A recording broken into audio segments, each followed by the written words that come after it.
Morning everyone. আজকে একটা জিনিস দেখাবো তোমাদের জন্য আর কি এলাম।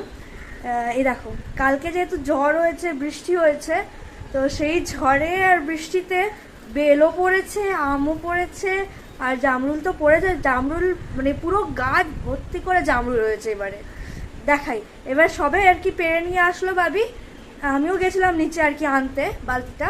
দেখো তোমাদের দেখাই, এই দেখো এক বালতি, মানে পুরো না, হাফ হাফ বালতি। আর এখানে জামরুল, বেলও পেয়েছি, ওটাকে ছাড়ানো হয়ে গেছে, মানে পানা করা হয়ে গেছে ইতিমধ্যে। আর এই যে কুমড়ো ফুল, আমাদের কুমড়ো গাছে কুমড়ো ফুল হয়েছে। এই যা, কুমড়োগুলো খাওয়া হয় না, শুধু ফুল খাওয়া হয় আমাদের। আরো দুটো আর কি অন্য জায়গায় আছে, ওই দুটো ফুল আবার আনতে গেছে ভাবি এখন।